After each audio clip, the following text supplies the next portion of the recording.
I should have left that dying wolf in the woods, but something in its eyes. It looked exactly like my mother did the night she died. My hands trembled as I adjusted my grip on the 100-pound animal, her blood seeping through my flannel shirt. It wasn't supposed to be a suicide mission, just a weekend hike with Ethan and Emma. The wolf's golden eyes flickered open, meeting mine with an intensity that stopped my heart. This wasn't fear or pain I was seeing, it was recognition. "Grandpa, is she?" Emma's voice cracked behind me, her 13-year-old face pale as moonlight. The question hung in the October air like a prayer nobody wanted answered. I thought of Mary then, how she'd squeezed my hand that final night, trusting me to make the impossible choice. The wolf's breathing grew shallower with each step down the mountain trail. "We're not stopping," I whispered, more to myself than anyone else. 6 miles to Dr. Patterson's clinic. 6 miles to either save a life or watch it slip away in my arms. What had I gotten us into? And why did I feel like everything, absolutely everything, depended on what happened next? Leave a like and share your thoughts in the comments along with the city you're watching from now. Let's continue with the story. My name is Samuel Mackenzie, and at 67 years old, I thought I'd seen enough of life's curveballs to duck the next one coming my way. Lord willing and the creek don't rise, as my late wife Mary used to say. But standing here in these Oregon mountains, with a dying wolf in my arms, I'm starting to think the good Lord's got a twisted sense of timing. 2 years ago, when Mary passed from that terrible disease that steals your mind before it takes your body, I figured my usefulness was pretty much spent. 35 years fighting fires, watching buildings burn and people cry, and what did I have to show for it? A pension that got cut in half, a house that echoes with ghosts, and arthritis that reminds me every morning that I'm not the man I used to be. Then Ethan and Emma came to live with me. My son Derek, God rest his soul, died in some military accident 25 years back, and his kids needed somewhere to land when their mother couldn't handle them anymore. 16 and 13, respectively, and about as excited to live with their old grandfather in the middle of nowhere as you'd expect. Ethan spends most of his time staring at that phone of his, and Emma, well, Emma's got her mother's stubborn streak and her grandfather's soft heart for anything with 4 legs. Our little town of Cedar Falls sits right in the heart of the Cascade Mountains, population 3,200 on a good day. Used to be a logging town until the environmental folks in the government decided trees were more important than paychecks. Now we're what they call economically transitioning, which is a fancy way of saying half the young folks left for Portland and the other half are fighting over what's left. The wolf debate's been tearing our community apart for months now. The state reintroduced them 5 years back, and ever since, it's been neighbors against neighbors. You got your Harold Whitmans of the world. He's 72 and madder than a wet hen about losing 3 head of cattle last spring, organizing meetings about public safety. Then you got your newcomers from the city talking about ecological balance, like they ever had to explain to a child why Grandpa can't afford to replace the livestock that feeds the family. Me? I tried to stay out of it. Had enough conflict in my firefighting days to last several lifetimes. But there's something about seeing a creature suffer that gets to me, always has. Mary used to say it was my greatest strength and my biggest weakness rolled into one. "Sam Mackenzie," she'd tell me, "you'd give the shirt off your back to a stranger and then catch pneumonia trying to warm yourself with good intentions." Maybe that's why, when I saw those golden eyes looking up at me from that illegal trap, I couldn't just walk away. Something in that wolf's gaze reminded me of every promise I'd ever made to protect the innocent, starting with the vow I made to Mary on her deathbed to find purpose in whatever time I had left, even if it killed me. The morning started innocent enough, the way most life-changing days do. October in Oregon paints the mountains in colors that make you believe in God all over again, reds and golds bleeding across the hillsides like a watercolor left in the rain. I'd promised Ethan and Emma we'd hike the old Cascade Trail, maybe catch sight of some elk before hunting season scattered them deeper into the wilderness. "Grandpa, you're walking too slow," Emma called from ahead, her ponytail bouncing with each step. At 13, she moved through the forest like she belonged there, stopping every few yards to examine some flower or track that caught her attention.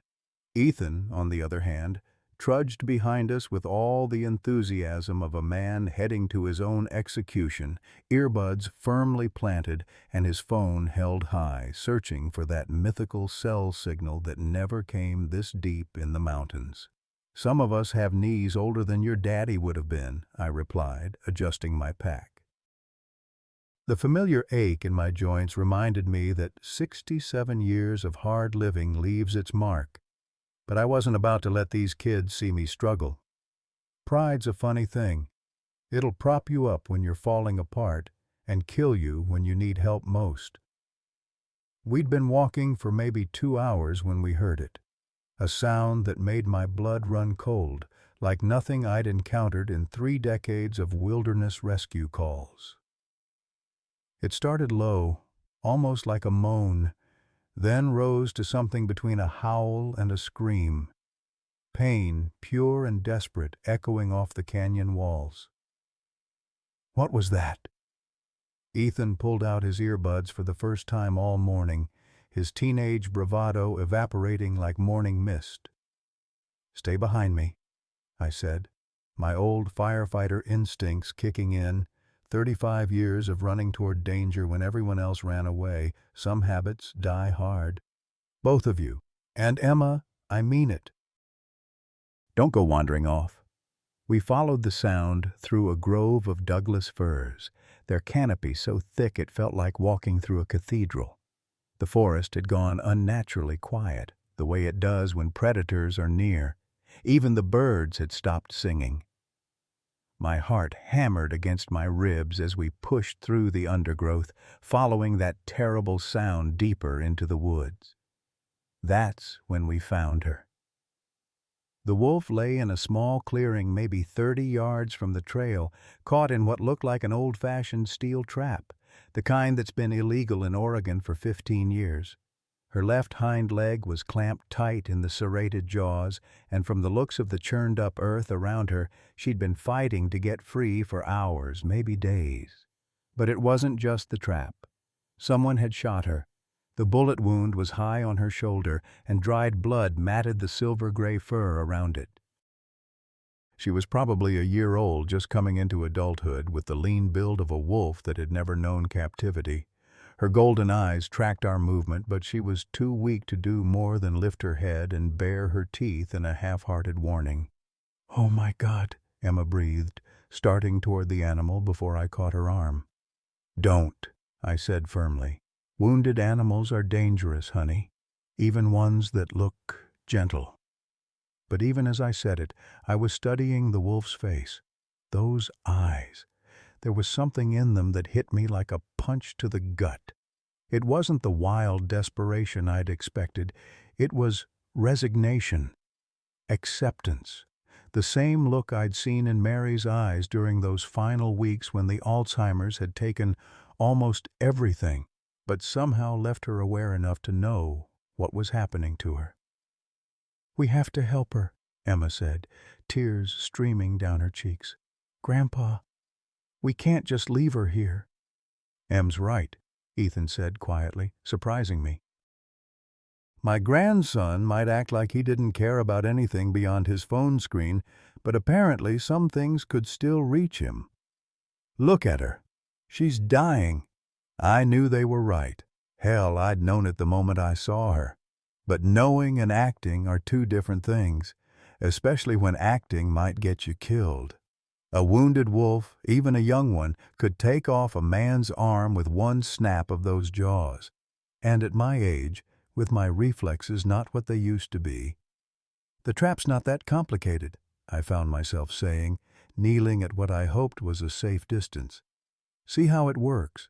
Spring-loaded mechanism. Someone steps on the trigger plate and the jaws snap shut.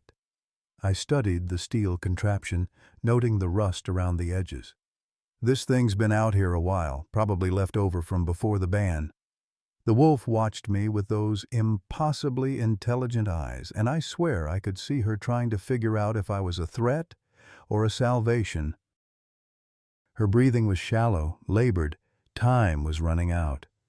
"What do you need us to do?" Ethan asked, and I heard something in his voice I hadn't heard since he'd come to live with me. Respect. "You need to stay back," I said, shrugging out of my jacket. "Both of you. If this goes wrong, if she attacks, you run. You hear me? Don't try to help. Don't be heroes. You run straight back to the truck and drive to town." "But Grandpa—" "No buts, Emma. Promise me." She nodded reluctantly, and I could see she was fighting every instinct in her young body. The girl had her great-grandmother's heart, too big for her own good. I approached the wolf slowly, talking in the soft, steady voice I'd used on Mary during her worst days.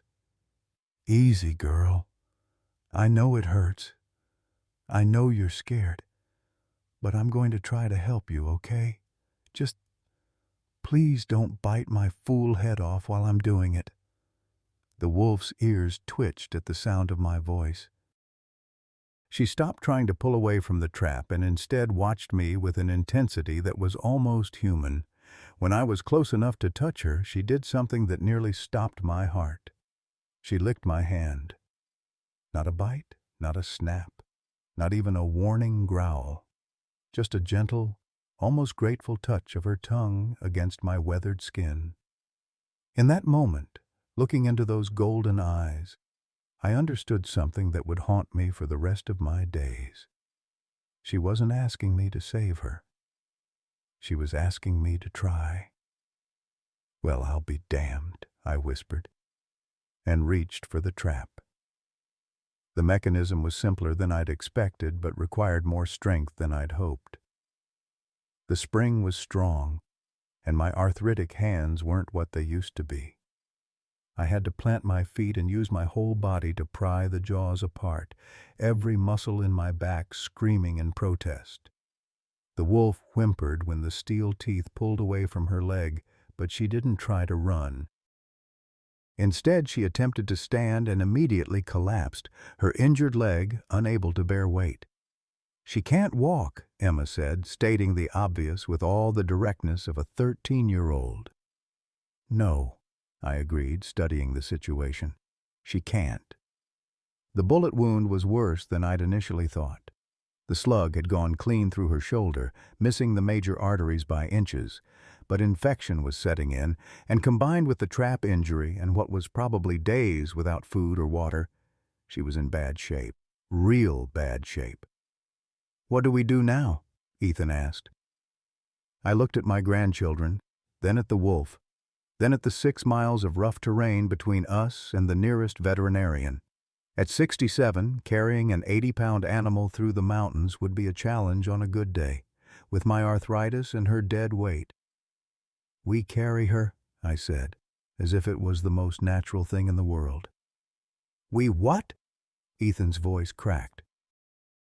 "You heard me." I was already working my arms under the wolf's body, grateful that she seemed to understand I was trying to help. "Dr. Patterson's got a clinic in town.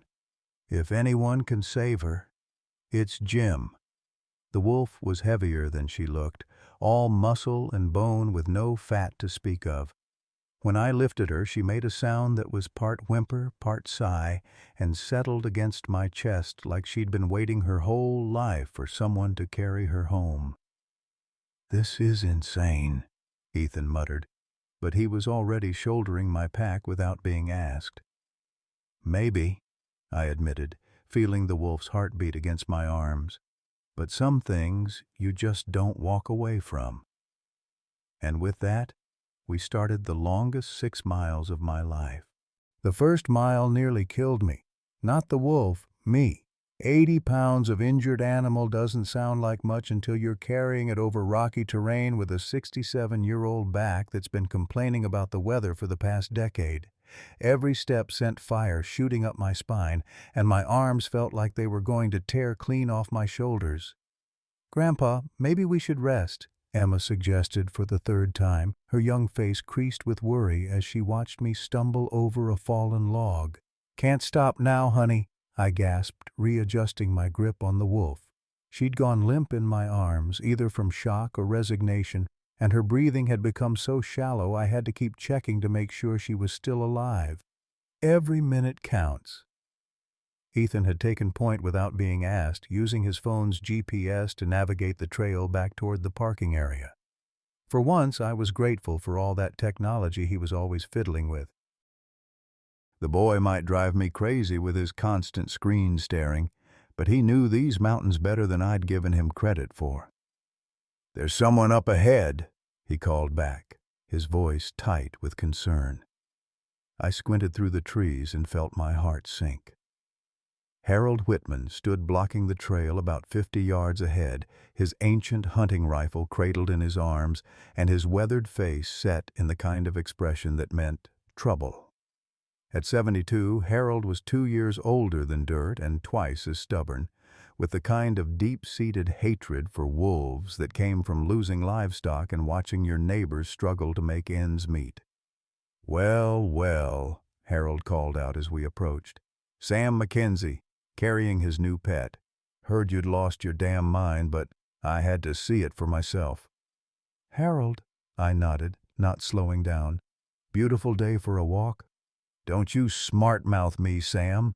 Harold stepped directly into the trail, forcing me to stop. "You know what that thing is?" "That's the devil himself, wrapped up in fur and teeth. That's the creature that killed 3 of my best cattle and left me scrambling to pay the feed bill." The wolf stirred weakly in my arms, and I felt her heartbeat flutter against my chest. She was fading fast, and every second of this confrontation was another second closer to losing her entirely. "Harold, this animal's been shot and trapped," I said, trying to keep my voice level. "She's barely alive. She's not a threat to anyone right now." "Not a threat?" Harold's voice rose to a near shout. "You fool, old man. Don't you see what's happening here? The government brings these monsters back, tells us it's for ecological balance, and then expects us to smile and wave while they eat us out of house and home. Well, I've had enough." He raised the rifle, not quite pointing it at me, but making his intentions clear. "Put that thing down, Sam. Put it down and walk away, and we'll forget this ever happened." "Like hell I will." The words came out harder than I intended, carrying 35 years of authority from my firefighting days. "Harold, you're talking about shooting an injured animal in front of my grandchildren. Is that really the kind of man you want to be?" "The kind of man I want to be?" Harold laughed bitterly. "I want to be the kind of man who can afford to keep his ranch running without worrying about predators picking off my stock. I want to be the kind of man whose neighbors don't think he's a fool for trying to make an honest living off the land his daddy left him." Emma stepped forward, and I could see she was fighting back tears. "Mr. Whitman, she's hurt. She can't even stand up. How is that dangerous?" "Child, you don't understand," Harold said, his voice softening slightly. "Today she's hurt. Tomorrow she's healed and running with a pack. These things breed, Emma. One wolf becomes 10. 10 becomes 50. Before you know it, every ranch in the valley is losing cattle. Every family with young children is afraid to let them play outside." "That's not how it works," Ethan said quietly, surprising all of us. "I did a report on wolf reintroduction last year. The data shows that wolves actually help maintain ecosystem balance. They control deer populations, which reduces crop damage and vehicle collisions. The economic benefits." "Economic benefits?" Harold's face turned red. "Boy, you try explaining economic benefits to a rancher who's lost half his herd. You try explaining ecosystem balance to a family that can't afford groceries because some college professor decided the mountains needed more predators." I could feel the wolf's breathing getting more labored, and a desperate urgency washed over me. Harold, we can argue about this later. Right now, this animal is dying in my arms. Are you really going to stand there and watch a creature suffer because of politics? Harold studied my face for a long moment, and I saw something shift in his expression. Maybe it was the desperation in my voice, or maybe it was the memory of the man I used to be, the one who'd helped search for his grandson when the boy got lost in these same mountains 15 years ago. 5 minutes, he said finally, stepping aside. You've got a 5-minute head start. After that, if I see that wolf on my property or anywhere near my cattle, I'm going to do what needs doing. Fair enough, I said, already moving past him. But as we walked away, I heard him call after us. Sam, you're making a mistake. That thing you're carrying, it's not a pet, it's not a friend, and it sure as hell isn't going to remember your kindness when it's got its teeth around your throat. The encounter with Harold had cost us precious time and energy, but it also lit a fire under all of us. Even Emma seemed to understand the urgency now, no longer asking if we could stop to rest. Ethan had switched his phone to airplane mode to save battery, using it only when we needed to check our location on the GPS. By the time we reached the parking area, my shirt was soaked with sweat and wolf blood, my back was screaming in protest, and my arms had gone completely numb. The wolf had stopped responding to my voice about a mile back, and I wasn't even sure she was still breathing. Keys are in my pocket, I gasped to Ethan as we reached my old Ford pickup. Right front pocket. You'll have to get them. I can't let go of her. Ethan fumbled for the keys while Emma ran ahead to pull down the tailgate. We'd made a makeshift bed in the truck bed with old blankets I kept for camping trips, and I laid the wolf down as gently as my shaking arms would allow. Is she? Emma started to ask, then stopped when she saw the wolf's chest rise and fall in a barely perceptible rhythm. She's still with us, I said, climbing into the driver's seat, but we need to move fast. The drive to Dr. Patterson's clinic took 20 minutes that felt like 20 hours. I kept checking the rearview mirror, watching Emma stroke the wolf's fur and whispering words of encouragement that the animal probably couldn't hear. Ethan sat in the passenger seat, uncharacteristically quiet, his phone forgotten in his lap. Why are you doing this, Grandpa? He asked as we pulled into town. The question caught me off guard. I thought about it as we drove past the hardware store where I used to buy supplies for the fire department, past the diner where Mary and I had our first date 43 years ago, past the church where we'd said our wedding vows, and later held her funeral. Because your great-grandmother Mary made me promise something before she died, I said finally. She made me promise that I wouldn't give up on finding purpose in whatever time I had left. That I wouldn't just sit in that big empty house waiting to die. And carrying a wolf to the vet is your purpose? I pulled into the clinic parking lot and killed the engine. Through the back window, I could see the wolf's golden eyes had opened again, fixed on mine with that same impossible intensity I'd noticed in the forest. Maybe, I said. Or maybe this wolf is going to teach me what my real purpose is. Either way, son, some things you just don't walk away from. As we carried her into Dr. Patterson's clinic, I couldn't shake the feeling that everything, my whole life, Mary's death, the kids coming to live with me, even Harold's threats, had been leading to this moment. Like maybe, just maybe, this dying wolf was going to save me just as much as I was trying to save her. What I didn't know was that someone had been watching us from the tree line. Someone who'd been tracking our movements since we left the forest. Someone who knew exactly who I was and had been waiting 25 years for the right moment to come home. But that revelation would have to wait. Right now, all that mattered was the next few hours and whether Dr. Patterson could work the kind of miracle that would keep those golden eyes open just a little bit longer Dr. James Patterson looked like he'd seen a ghost when we carried the wolf through his clinic doors. Jim and I went back 30 years to our firefighting days, and I'd never seen the man speechless before. He stood frozen behind the reception desk, his weathered hands gripping the edge of the counter, staring at the bundle of fur and blood in my arms like I'd just walked in carrying a live bomb. "Sam Mackenzie," he said slowly, "please tell me that's not what I think it is. If you think it's a dying wolf that needs your help, then you're absolutely right," I replied, my arms trembling from the effort of carrying her this far. "Jim, she's been shot and trapped. She's got maybe an hour left if we're lucky. Are you out of your ever-loving mind?"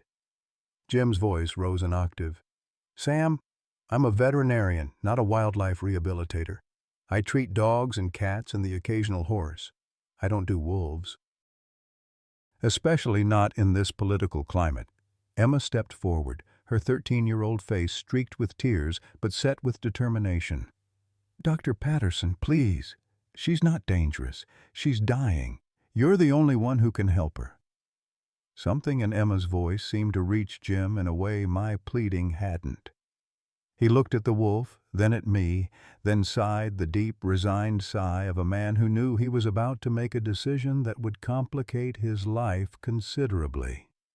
"Examination room 2, he said curtly. "And Sam, you're paying for whatever damage she does to my equipment." The next hour passed in a blur of medical activity that reminded me painfully of Mary's final days in the hospital. Jim worked with the focused intensity I remembered from our firefighting days, when lives hung in the balance and there was no room for doubt or hesitation. He sedated the wolf first, then began the careful process of examining her wounds. "Bullet went clean through," he murmured, probing the shoulder wound with gloved fingers. "Missed the major arteries by maybe half an inch. She's lucky to be alive." "What about the leg?" I asked, watching him examine the trap damage. "Torn muscle, possible ligament damage, but the bone's intact." Jim's voice was clinical, professional, but I could hear the concern underneath. "The real problem is infection and blood loss. She's been out there for days, maybe longer. Her body's shutting down." As Jim worked, I found myself studying the wolf's face. Even unconscious, there was something regal about her. Something that spoke of wild places and ancient instincts. Her fur was a mixture of silver and gray, with darker patches around her ears and muzzle, and she was smaller than I'd expected, maybe 70 pounds instead of the 80 I'd estimated. "She's young," Jim said, as if reading my thoughts. "Probably born last spring. This might be her first winter on her own." The implications of that hit me like a punch to the gut. A yearling wolf, just learning to survive, shot and trapped by someone who saw her as nothing more than a pest to be eliminated. It made my blood boil in a way that surprised me with its intensity. "Can you save her?" Emma asked from her perch on a stool in the corner. She'd been unusually quiet during the examination, watching everything with wide eyes. Jim didn't answer immediately. He finished cleaning the wounds, administered antibiotics and pain medication, then stepped back with the air of a man calculating odds he didn't like. "Honestly, I don't know. She's lost a lot of blood, and that infection is pretty advanced. The next 12 hours will be critical. If she makes it through the night, she'll make it," I said with more confidence than I felt. "This one's a fighter." "Sam," Jim's voice took on the tone he'd used when we were firefighters, and he needed to deliver bad news to families. "Even if she survives, what then? You can't keep a wolf as a pet. It's illegal, and more importantly, it's dangerous. These animals aren't domesticated. They're apex predators with instincts honed by thousands of years of evolution." "I'm not planning to keep her," I said, though the words felt hollow even as I spoke them. "When she's healed, we'll release her back into the wild." "Into the same wild where someone shot her and left illegal traps?" Jim shook his head. "Sam, I've been treating animals for 30 years, and I can tell you right now that this won't end well. For you or for her." Before I could respond, the clinic door chimed and Margaret O'Sullivan walked in. Maggie lived next door to me, a 64-year-old retired nurse who'd moved to Cedar Falls 2 years ago after her husband died in Portland. She was what my grandmother would have called a handsome woman, not pretty in the conventional sense, but striking, with silver hair she wore in a neat bob and intelligent blue eyes that seemed to see more than they let on. "I heard through the grapevine that you'd finally lost your mind completely," she said, looking from me to the sedated wolf on Jim's examination table. "I had to come see for myself." "Maggie, this isn't—" "Oh, hush," she interrupted, already rolling up her sleeves. "Jim Patterson, you look like you could use some help. I may be retired, but I still remember which end of a stethoscope to use." Jim's relief was visible. "I could use an extra pair of hands. Someone who won't faint at the sight of blood would be helpful." "Well, you found her." Maggie moved to the sink and began scrubbing her hands with the efficiency of someone who'd done it thousands of times. "Sam McKenzie, you want to tell me what possessed you to carry a wolf 6 miles through the mountains?" "Same thing that possessed you to drive over here to help a couple of old fools, I imagine," I replied. Maggie paused in her hand-washing and gave me a look I couldn't quite interpret.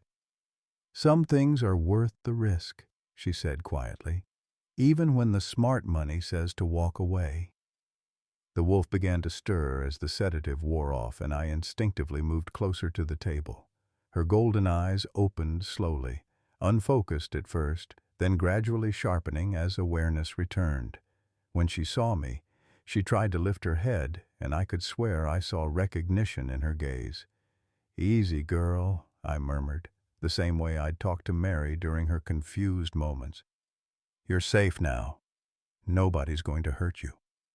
The wolf's eyes tracked my movements as I spoke, and slowly, deliberately, she moved her head until her muzzle was touching my hand. It was such a human gesture, seeking comfort from a familiar presence, that it took my breath away.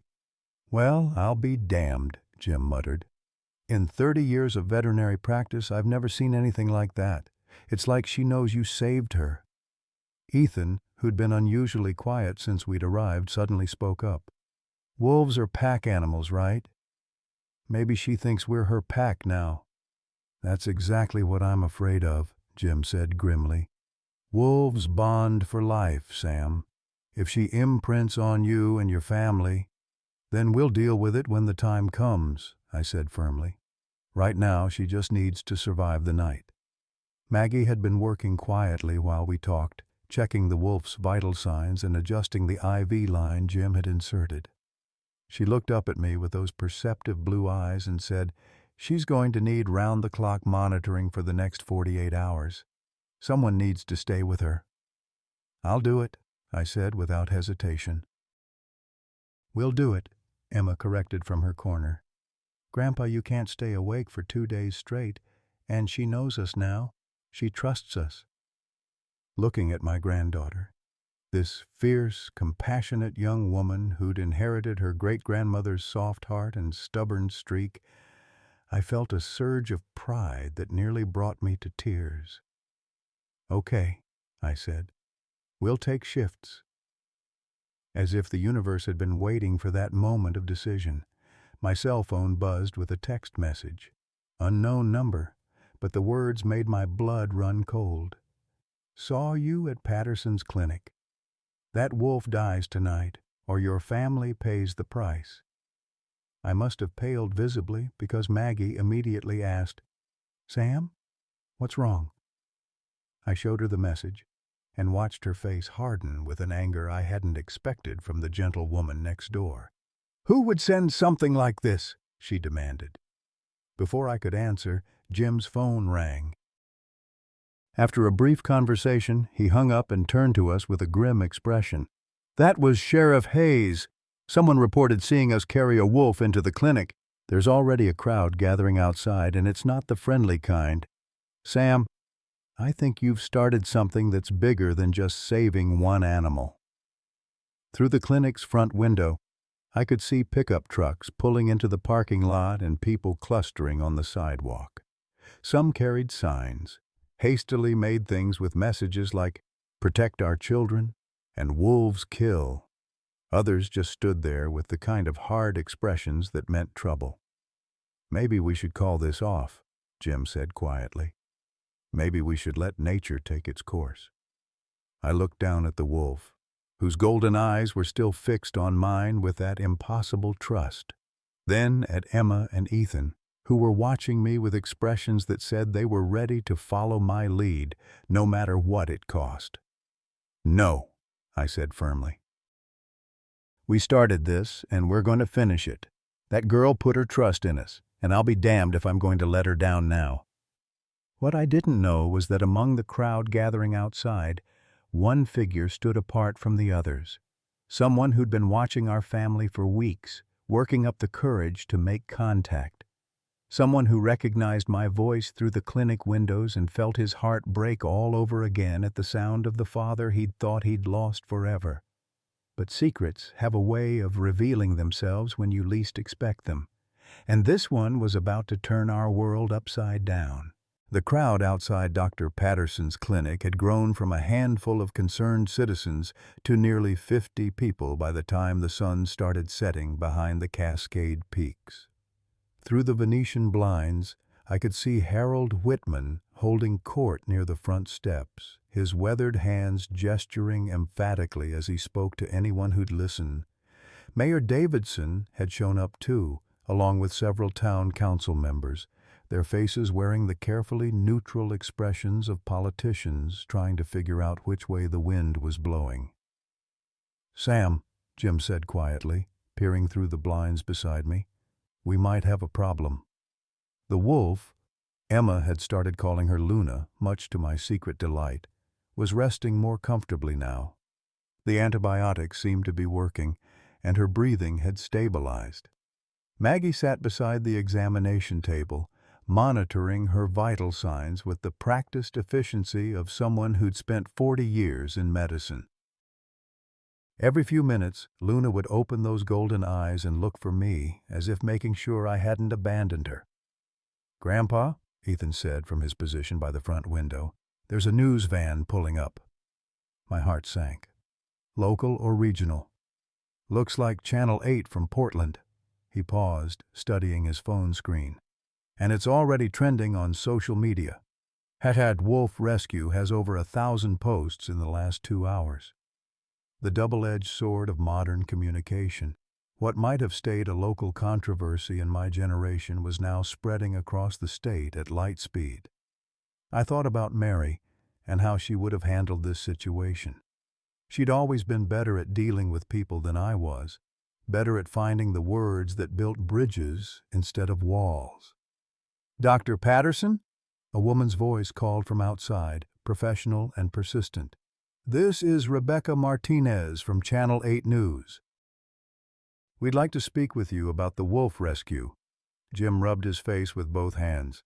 "Sam, I've got a practice to think about. Half my clients are ranchers who depend on me to keep their livestock healthy.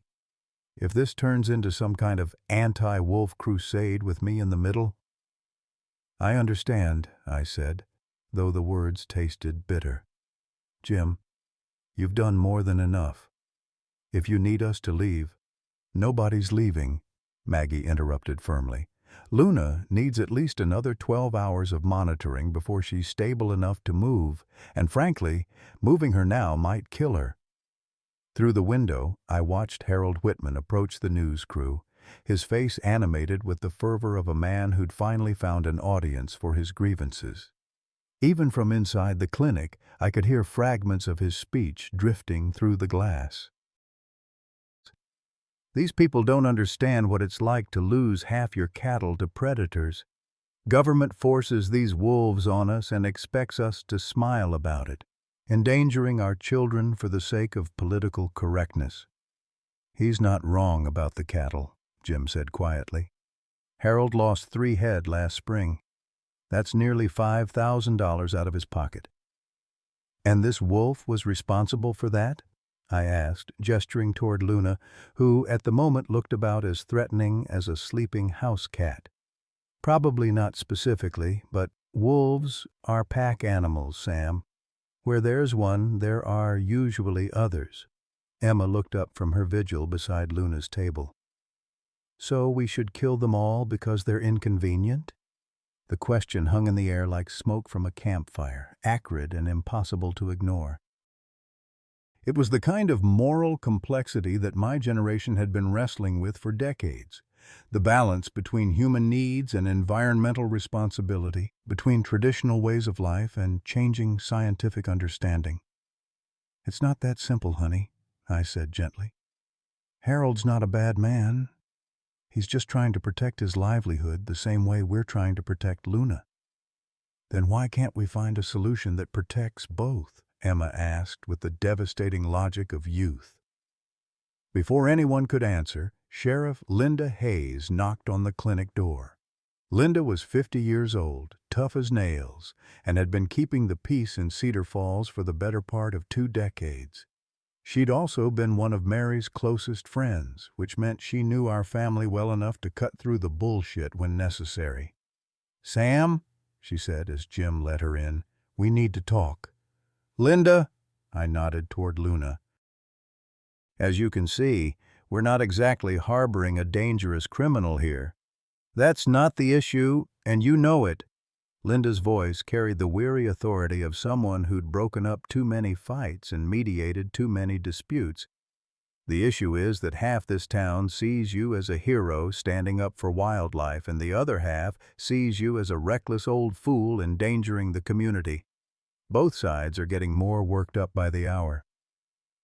"What are you suggesting?" "I'm suggesting that you consider releasing the wolf to the state wildlife authorities. They've got facilities designed for this kind of situation, and it would take the politics out of the equation." Maggie looked up from Luna's chart. "Sheriff, this animal has been shot and trapped. She's barely stable. Moving her now could trigger shock or internal bleeding. How long before she's stable enough to move?" 48 hours, minimum, maybe longer," Linda sighed. "Sam, I don't know if we can keep a lid on this situation for 2 more days. There are already rumors flying about you planning to release a trained killer back into the mountains, and that anonymous threat you showed me, that's not the only one. My office has received 6 similar calls in the past 3 hours. The weight of responsibility settled on my shoulders like a lead blanket. When I'd carried Luna out of those mountains, I'd been thinking about saving one injured animal. I hadn't considered that I might be putting my family, my friends, and my entire community at risk. "Maybe Linda's right," I said slowly. "Maybe we should—" "No!" The voice came from behind us, quiet but firm. We all turned to see a man standing in the clinic's back doorway, tall, lean, with graying hair and familiar green eyes that I hadn't seen in 25 years, eyes that belonged to a son I'd thought was dead. "Derek?" The name came out as barely a whisper.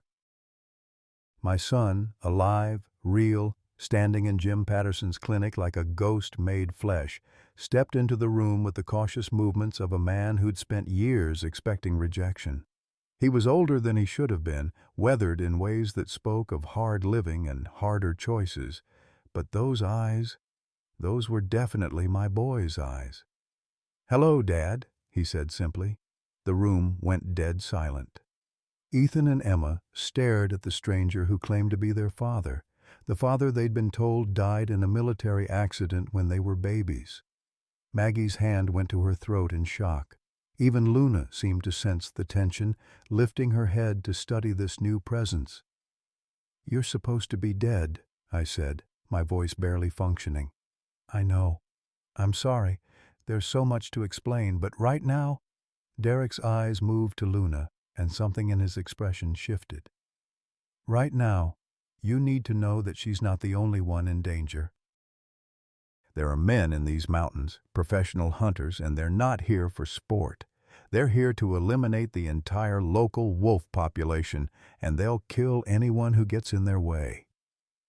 "What are you talking about?" Sheriff Hayes demanded. Derek pulled a small device from his pocket, some kind of tracking equipment I didn't recognize. "This wolf has been tagged. She's part of a research study, but someone's been using the tracking data to hunt them down systematically. 5 wolves dead in the past month, all from the same pack. She's probably the last one." "How do you know all this?" Linda's hand had moved instinctively to her service weapon. "Because I've been watching them, tracking them, trying to find a way to stop them without—" Derek's voice trailed off as he looked at me. "Without revealing myself. I knew if I came back, if I tried to warn anyone, I'd have to explain where I've been for 25 years. And I wasn't ready for that conversation." "But you're ready now?" I asked, my heart hammering against my ribs. "Now, I don't have a choice. Dad, these aren't local hunters upset about livestock. This is organized, professional, and well-funded. And that tracking chip in Luna, it's still active. They know exactly where she is." As if summoned by his words, the lights in the clinic suddenly went out. Through the windows, I could see that the entire block had lost power. In the darkness, Luna whimpered softly, and somewhere outside I heard the distinct sound of vehicles with their engines running but their lights off. "Everyone stay calm," Sheriff Hayes said, but her voice carried an edge of fear I'd never heard before. Derek moved to the front window and peered through the blinds. 3 vehicles, dark SUVs, no license plates visible.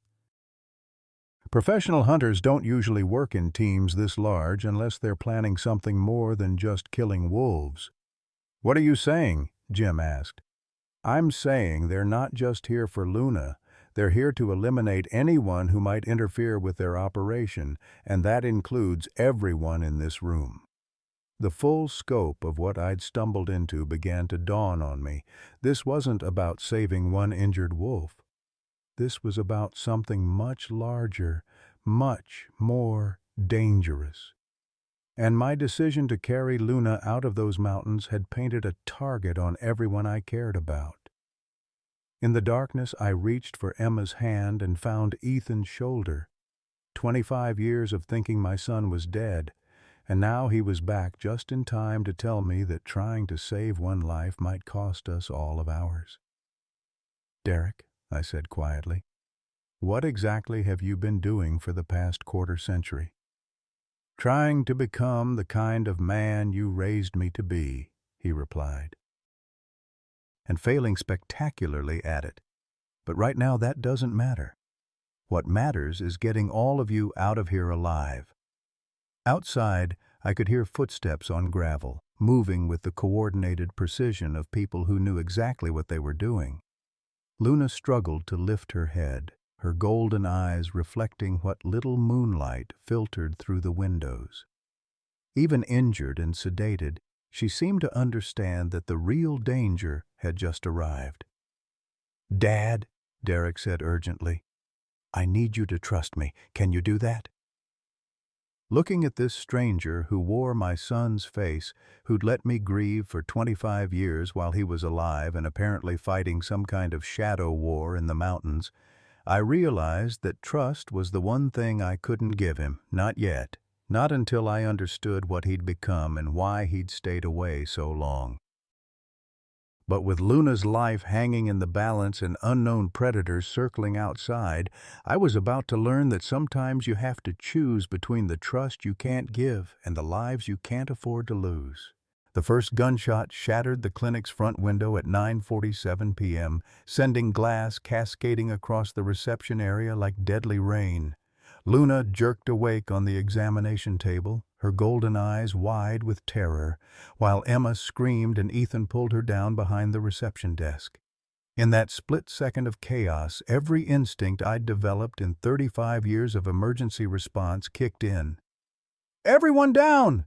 I shouted, grabbing Maggie and pulling her away from the windows. "Jim, kill the emergency lighting!"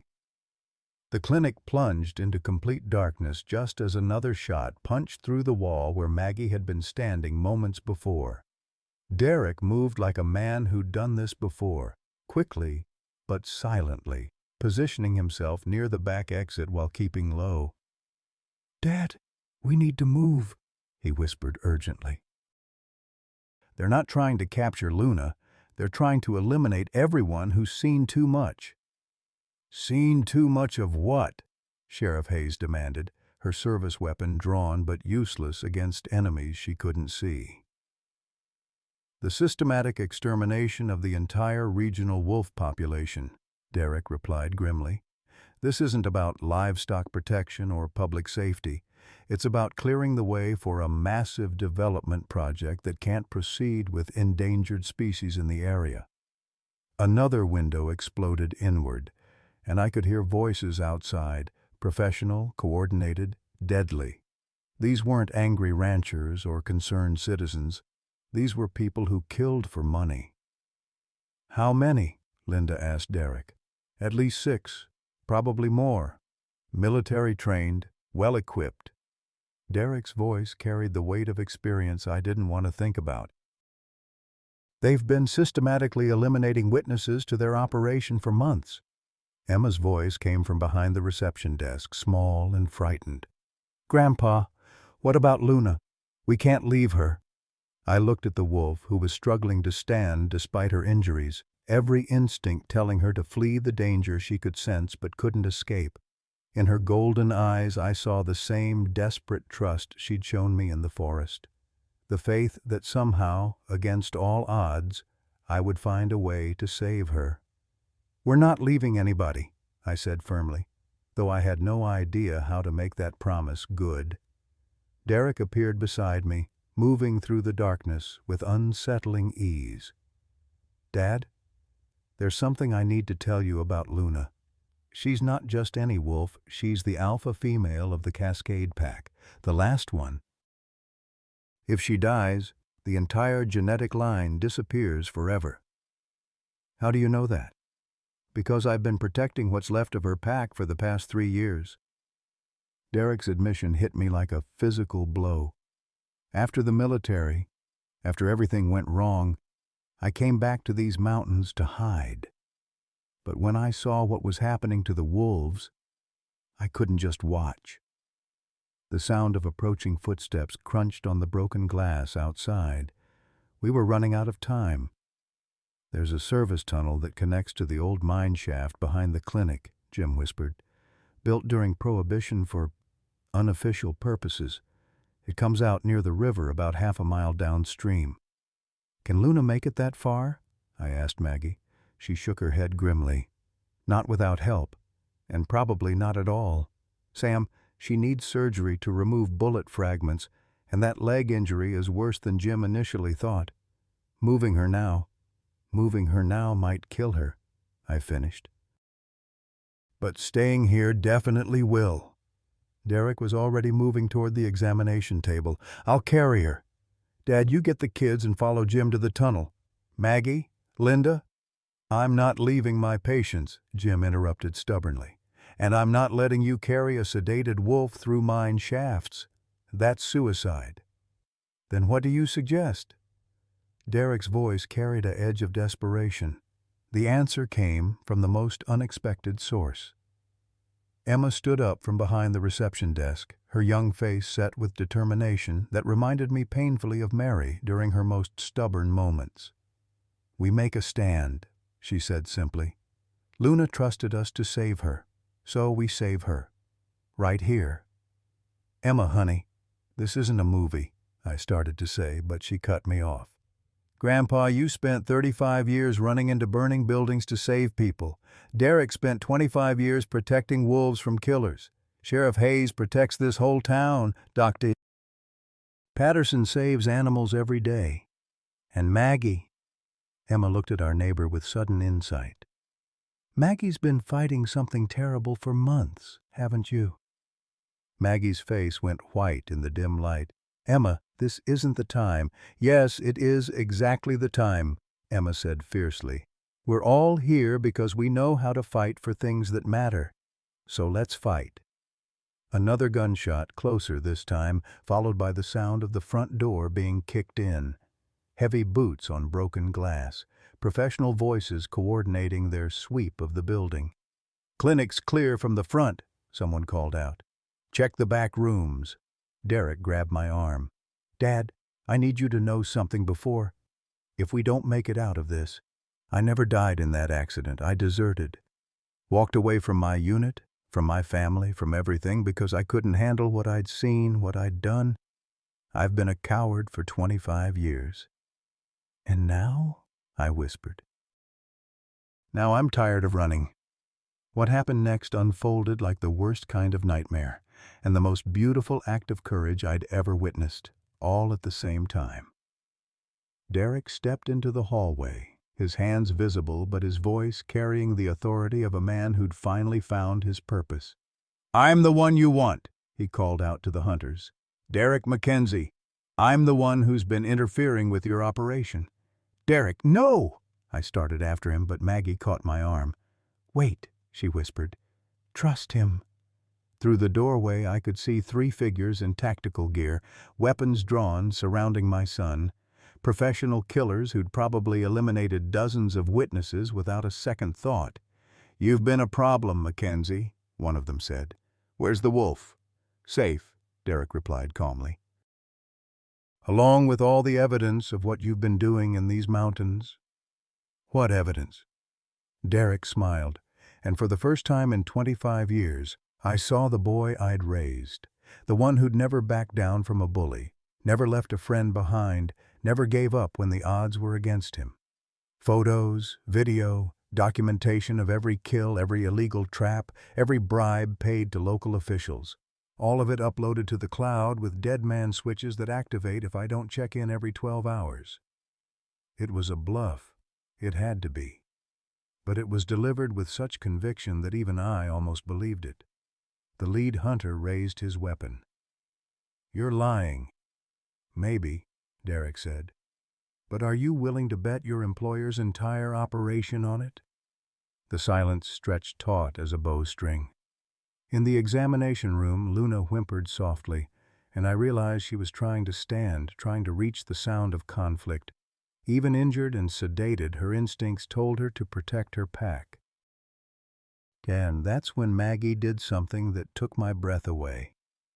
She stepped into the hallway beside Derek, her nurse's training evident in the way she positioned herself, close enough to help, far enough away to avoid crossfire. "Gentlemen," she said in the calm, professional voice she'd probably used to de-escalate thousands of medical emergencies, "you have a choice to make. You can kill all of us, but that wolf is going to die without immediate surgery anyway. Your problem solves itself in about 2 hours. Or what?" the hunter demanded. "Or you can take what you came for and leave. The wolf dies, your operation continues, and nobody else has to get hurt tonight." I felt my heart break as I realized what Maggie was doing. She was offering Luna's life to save ours, making the kind of impossible choice that emergency responders face every day, deciding who lives and who dies based on cold calculation rather than hope. But Emma had other ideas. "Luna's pregnant," she announced from behind me, her young voice carrying clearly through the clinic. "She's going to have puppies. If you kill her, you're killing babies too." The silence that followed was deafening. Even professional killers, apparently, had lines they wouldn't cross. "How do you know?"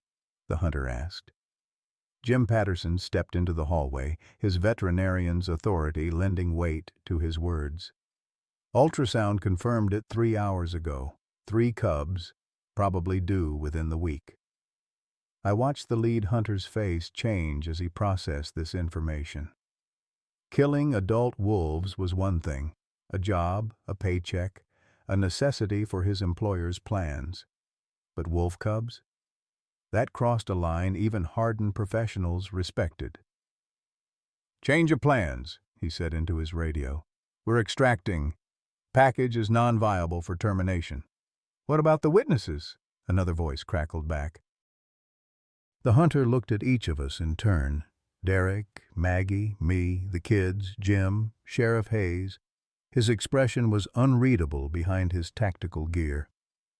"Witnesses saw nothing," he said finally. Place was empty when we got here. As quickly as they'd appeared, the hunters melted back into the darkness, leaving behind only broken glass, bullet holes, and the lingering smell of cordite. In the sudden silence, I could hear Luna's labored breathing and Emma's quiet sobs of relief. "Is it true?" I asked Jim. "About the pregnancy?" He nodded grimly. "That's why she's been so protective, so trusting. Pregnant females often seek out safe places to den. She was looking for sanctuary when she stepped in that trap." Derek holstered a weapon I hadn't realized he was carrying and turned to face me. "Dad, I know you have questions." 25 years worth, I interrupted. "But right now, they can wait. Right now, we have a patient who needs our help." As Maggie and Jim worked to stabilize Luna for the surgery she desperately needed, I found myself looking at my family. My son who'd returned from the dead, my grandchildren who'd shown courage beyond their years, my neighbor who'd risked everything for a stranger. We'd all changed tonight. We'd all been forced to confront the difference between the people we thought we were and the people we were capable of becoming when everything was on the line. But the hardest test was still to come, because saving Luna was only the beginning. Now we had to figure out how to save each other. 3 days after the attack on the clinic, I thought we'd survived the worst of it. Luna's surgery had been successful. Jim had removed the bullet fragments and repaired the damaged ligaments in her leg. She was recovering in a makeshift den we'd created in my garage, growing stronger each day under Maggie's watchful care. Derek had moved back into his childhood bedroom, and slowly, carefully, we were beginning the long process of rebuilding our family. That's when Maggie collapsed. It happened without warning on a Tuesday morning. She'd been checking Luna's bandages when she suddenly swayed on her feet, her face going pale as parchment. I caught her just as her knees buckled, and the weight of her in my arms felt wrong, too light, too fragile, like she was disappearing even as I held her. "Maggie? Maggie, talk to me." Her eyes fluttered open, but the focus wasn't quite there. "I'm fine, Sam. Just tired." But she wasn't fine, and we both knew it. Derek, who'd been helping with Luna's morning feeding, took one look at Maggie's pallor and said the words I'd been dreading. "We need to get her to a hospital, now." The drive to Portland General took 2 hours that felt like 2 years. Maggie drifted in and out of consciousness in the passenger seat while Derek followed behind us with Ethan and Emma. I kept talking to her, the way I'd talked to Mary during her worst days, filling the silence with memories and promises and all the things I should have said earlier. "Remember when you first moved next door?" I said as we passed through the Columbia River Gorge. "You knocked on my door with a casserole and that shy smile, and I was so rattled I forgot to invite you in." Mary would have been mortified at my manners. Maggie managed a weak smile. "You were grieving." I understood. "You've been understanding about a lot of things lately." I glanced at her, noting the way she'd lost weight over the past few weeks, the subtle changes I'd attributed to stress from the wolf situation. "How long, Maggie? How long have you been sick?" She was quiet for so long I thought she'd fallen asleep again. Then, "Stage 4 pancreatic cancer, diagnosed 6 months ago." The words hit me like a physical blow. Stage 4. I knew enough about cancer from Mary's illness to understand what that meant. "Why didn't you tell me?" "Because you'd already lost one woman you cared about to disease. I wasn't going to put you through that again." "That wasn't your choice to make," I said, probably more harshly than I intended. "Yes, it was." Her voice gained strength, the steel core that I'd glimpsed during the clinic attack showing through. "Sam, I've been alone since Robert died. I've made my peace with dying alone. But these past few weeks, helping with Luna, being part of your family, it's been the happiest I've been in years." "You're not dying alone," I said firmly. "Not on my watch." At Portland General, they whisked Maggie away for tests and consultations while Derek, the kids, and I sat in the waiting room with its familiar smell of disinfectant and despair. Emma curled up against my shoulder, exhausted from the emotional roller coaster of the past few days. Ethan paced by the windows, his teenage restlessness channeled into nervous energy. "Grandpa," Emma said quietly, "is Maggie going to die like Great-Grandma Mary did?" The question that had been haunting me since she collapsed. "I don't know, honey. Maybe." "That's not fair. She's a good person. She saved Luna. She saved all of us." "Sometimes life isn't fair," Derek said from across the waiting room, his voice carrying the weight of whatever he'd experienced during his 25-year absence. "Sometimes good people suffer and bad people prosper, and there's no grand plan or cosmic justice to make sense of it." "That's a hell of a thing to say to a 13-year-old, I told him. "It's what someone should have said to me when I was her age. Might have saved me from spending half my life angry at God for not making the world the way I thought it should be." Before I could respond, Dr. Sarah Chen emerged from the consultation area, her expression carefully neutral in the way doctors learn when they're about to deliver bad news. "Mr. Mackenzie, Mrs. O'Sullivan asked me to speak with you. How bad is it?" Dr. Chen sat down across from us, her hands folded in her lap. "The cancer has metastasized extensively. Liver, lungs, lymph nodes. Based on her blood work and imaging, I'd estimate she has 2 to 3 weeks left." Emma made a sound like a wounded animal. Ethan stopped pacing and stared at the doctor as if she'd spoken in a foreign language. Derek closed his eyes and leaned back in his chair. "What are her options?" I asked, though I already knew the answer. "Comfort care? Pain management? We can make her as comfortable as possible, but at this stage, aggressive treatment would only cause suffering without extending her life meaningfully." "Can she go home?" "Yes. In fact, she insisted on it. She wants to see—" Dr. Chen consulted her notes.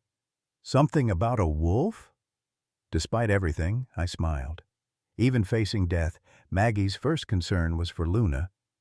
They discharged her 4 hours later with a bag full of medications and instructions for hospice care.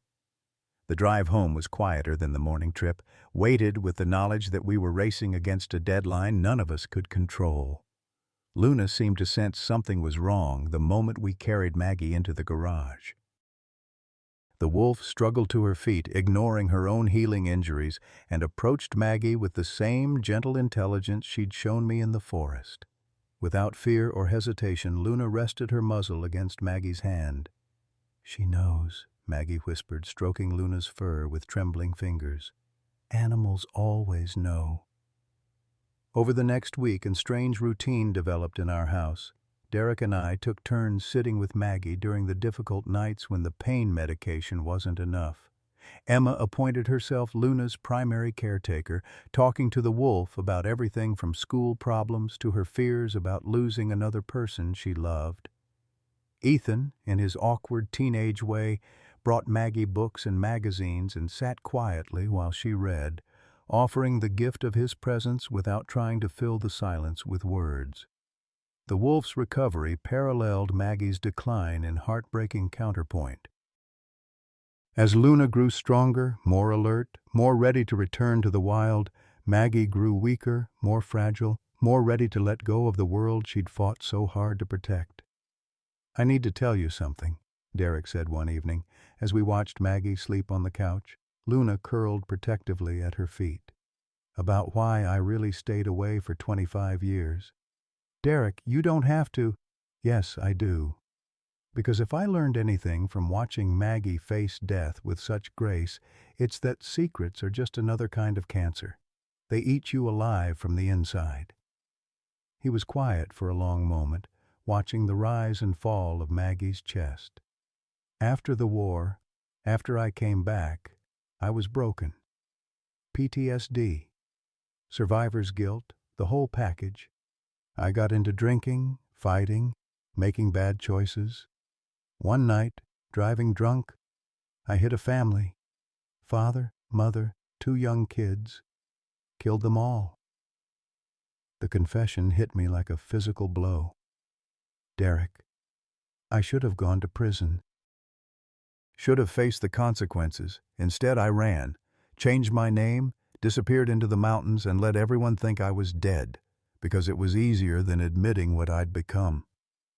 The family you hit, did you know them? Derek's face crumpled. Their last name was O'Sullivan. Robert and Margaret O'Sullivan and their 2 children, Tommy and Sarah. The world seemed to tilt on its axis. Maggie's family? Her first family. Before she remarried and moved to Portland. She doesn't know Sam. She has no idea that the man who killed her husband and children is sitting here taking care of her. I stared at my son, this stranger who wore familiar features, trying to process the magnitude of what he'd just told me. You've been living with this for 25 years? Every day. And when I saw her caring for Luna, saw her risking everything to help us, I wanted to confess. But how do you tell a dying woman that you're responsible for the worst tragedy of her life? Before I could answer, Maggie's voice came from the couch, weak but clear. You don't tell her, she said quietly. She figures it out on her own. Derek went rigid. Maggie, I've known since the second day you were here. She struggled to sit up, and Luna immediately moved to support her. You have your father's eyes, but you have Tommy's nose. My Tommy's nose. And when you talked about the accident that killed you 25 years ago, I did the math. I'm sorry, Derek whispered, tears streaming down his face. God, Maggie, I'm so sorry. I've wanted to tell you, to explain. Explain what? That you were young and broken and made a terrible mistake. That you've been punishing yourself for a quarter century. That you've spent the last 3 years of your life protecting wolves because you couldn't protect my children. Derek couldn't speak, could barely breathe. Derek, Maggie said gently, I forgave you a long time ago. Not because I knew who you were, but because forgiveness is the only way to survive losing everything. The question is, when are you going to forgive yourself? In the silence that followed, Luna looked up at all of us with those impossibly wise golden eyes, and I realized that maybe this was why she'd trusted me in the forest. Maybe she'd recognized something in my face that I was only now beginning to understand, that sometimes the greatest act of courage isn't saving others, but allowing ourselves to be saved. That night, as Maggie slept peacefully for the first time in weeks and Derek sat vigil beside her, I stepped outside to breathe the mountain air and think about second chances, about the strange ways grace finds us when we least expect it, about the possibility that even the most broken among us might find redemption in the most unlikely places. I had no way of knowing that this moment of peace was the calm before the storm, that forces I didn't understand were already in motion, that the next 24 hours would test everything we'd learned about love, loss, and the price of doing what's right. But for now, in this moment, my family was together, Luna was healing, and Maggie had found a kind of peace I'd never thought possible. Sometimes I realized that has to be enough. Maggie died on a Thursday morning in October with Luna's head resting on her lap and the first snow of the season falling gently outside the garage windows. She'd been unconscious for 2 days, her breathing growing shallower with each passing hour, but something in her seemed to be waiting. When Luna stirred and looked toward the door with those alert golden eyes, somehow sensing what was coming, Maggie's eyes fluttered open one last time. Sam, she whispered, her voice barely audible above the soft whisper of the space heater. I took her hand, noting how fragile it felt in mine, like bird bones wrapped in tissue paper. I'm here, Maggie. We're all here. Derek sat on her other side, still carrying the weight of his confession, but somehow lighter since she'd offered him forgiveness. Emma and Ethan flanked Luna, their young hands gentle on the wolf's fur as she maintained her vigil over the woman who'd saved her life. "Take care of each other," Maggie breathed. "And take care of her." Her eyes moved to Luna, who whined softly and nuzzled closer to her side. "She's going to need you." "We will," I promised, though the words felt inadequate against the magnitude of what we were losing. Maggie smiled then, the same shy smile she'd worn when she'd knocked on my door 2 years ago with a casserole and an invitation to friendship. "Robert's been waiting for me," she said. "Tommy and Sarah, too. I can see them." She closed her eyes and took 3 more breaths, each one softer than the last. When the 4th breath didn't come, Luna lifted her head and howled, a sound so mournful and beautiful that it seemed to carry Maggie's spirit up into the snowy sky. The funeral 3 days later filled the small Cedar Falls Community Church beyond capacity. People came from all over the county, patients Maggie had cared for during her nursing career, neighbors she'd helped during her brief time in our community, even some of the ranchers who'd opposed our rescue of Luna.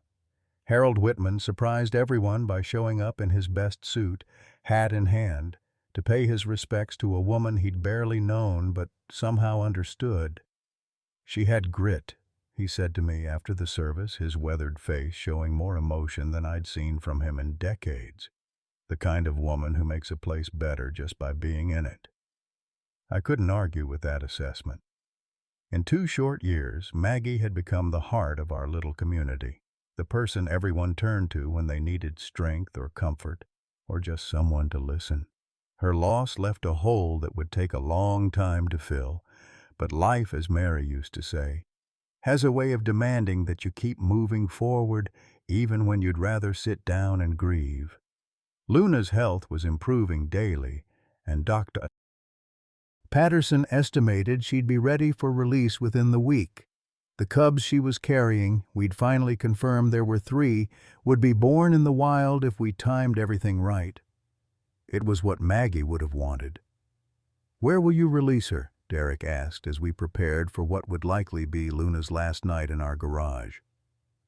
I'd been wrestling with that question for days. The original pack territory was compromised by the hunting operation, even though the professional killers had withdrawn.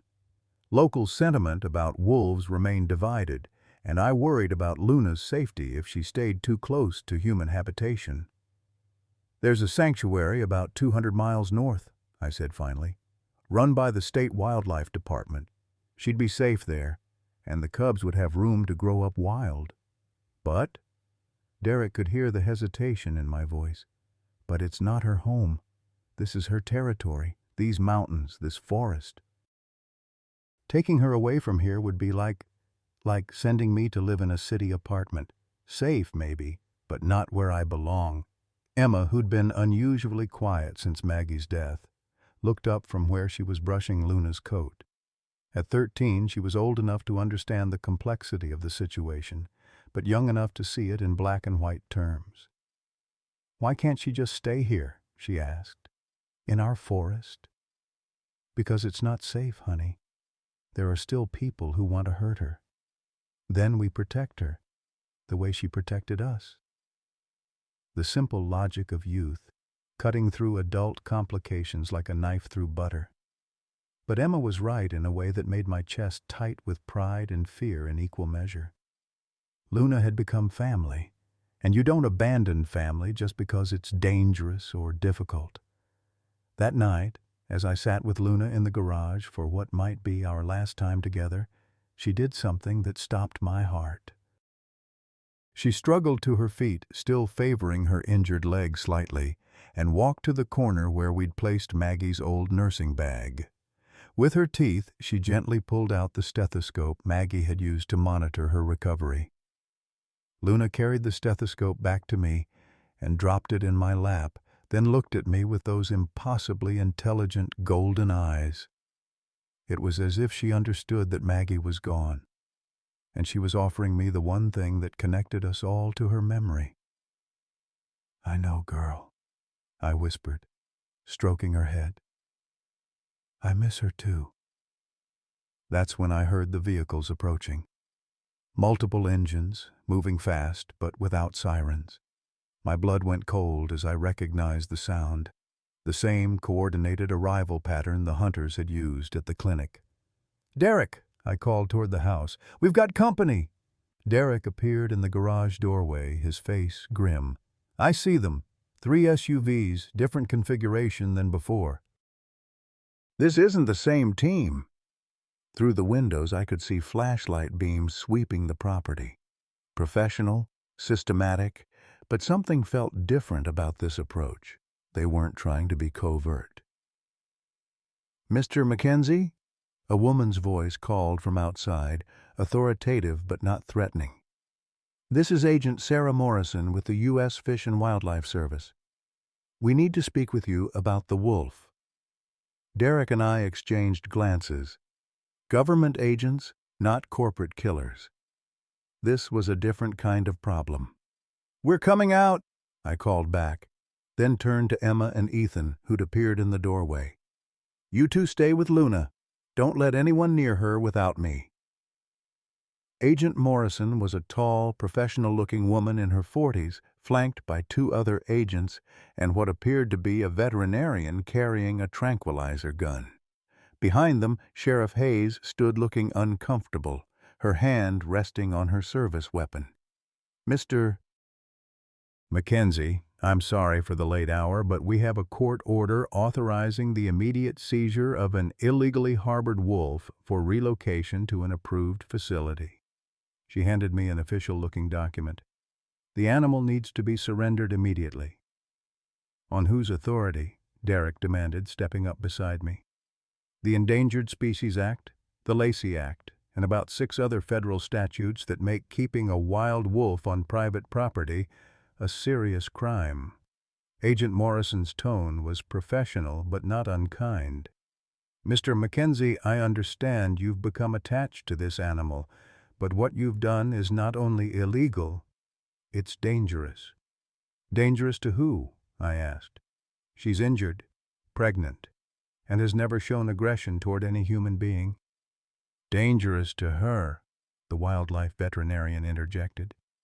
"Mr. Mackenzie, wolves that become habituated to humans lose their natural fear and survival instincts. You may think you're helping her, but you're actually condemning her to a life of dependency that could get her killed." Emma appeared beside me, her young face set with determination. "She's not dependent. She's healing, and she's going to have babies." Agent Morrison's expression softened slightly when she saw Emma. "I know this is hard, honey, but we have facilities specifically designed for situations like this. The wolf will receive proper care, and her cubs will be raised in an environment that prepares them for life in the wild." "In cages," Emma said flatly. "In spacious, naturalistic enclosures that—" "In cages," Emma repeated, her voice carrying a steel that reminded me of Maggie. The standoff stretched taut as a wire. In the garage, I could hear Luna pacing restlessly, sensing the tension, even if she couldn't understand its source. The federal agents had the law on their side, but looking at my granddaughter's face, I realized that sometimes the law isn't enough. "Agent Morrison," I said carefully, "what if I told you that this wolf has information that could prevent the extinction of her entire subspecies?" Derek shot me a warning look, but I pressed on. "What if I told you that there's been a systematic extermination program targeting the local wolf population, and Luna here is the only surviving alpha female, that removing her now could eliminate any chance of restoring the Cascade Pack?" Agent Morrison's professional composure wavered slightly. "Do you have evidence of illegal hunting?" Before I could answer, Derek stepped forward. "I do. Photos, documentation, tracking data, 3 years' worth of evidence showing a coordinated effort to eliminate wolves from this region. Why haven't you reported this to the authorities?" Derek's laugh was bitter. "Because some of the authorities were being paid to look the other way." Sheriff Hayes stiffened. "Derek, that's a serious accusation. It's a serious situation, Linda. And if these agents take Luna now before we can establish protected territory for her cubs, they'll be finishing the job the hunters started. Agent Morrison studied Derek's face, then mine, then Emma's. I could see her weighing protocol against possibility, federal authority against moral imperative. "You have 24 hours," she said finally. "Present your evidence to my office, and if it supports your claims, we'll consider alternative arrangements. But if that wolf poses any threat to public safety, or if your evidence doesn't substantiate these claims—" "Understood," I said. As the federal agents departed, I felt the weight of an impossible deadline settling on my shoulders. 24 hours to prove that Luna was more than just an injured animal, that she was the key to preserving something irreplaceable. But looking at my family, Derek, Emma, Ethan, even Sheriff Hayes, who'd stayed behind to help, I realized we weren't facing this alone. Maggie's death had taught us something about the price of love, but it had also shown us the power of standing together when everything seems lost. Luna appeared in the garage doorway, moving carefully but steadily, her golden eyes reflecting the porch light. In her gaze, I saw not just trust, but expectation, the faith that somehow, against all odds, we would find a way to keep our promise. We had 24 hours to save a species. It would have to be enough. Sometimes the most profound lessons about love and purpose come when we think our useful years are behind us. At 67, Sam Mackenzie thought his firefighting days had taught him everything about courage, until a dying wolf with golden eyes showed him that real bravery isn't about running into burning buildings. It's about opening your heart when loss seems inevitable. Like so many of us who've buried spouses, raised grandchildren, and watched communities change around us, Sam discovered that our greatest chapters might still be unwritten. Maggie's secret battle with cancer reminds us that we're all fighting invisible wars, carrying burdens we don't share, loving imperfectly but completely. Her final act of forgiveness toward Derek, the man who unknowingly destroyed her first family, proves that grace isn't about deserving redemption. It's about choosing to offer it anyway. For those of us who wonder if we still matter, if our voices still count, if there's still time to make a difference, Sam's story whispers a powerful truth. Purpose doesn't retire when we do. The wolf Luna needed Sam not despite his age, but because of everything those 67 years had taught him about not giving up on what matters. What moments in your life taught you that age brought wisdom, not just limitations?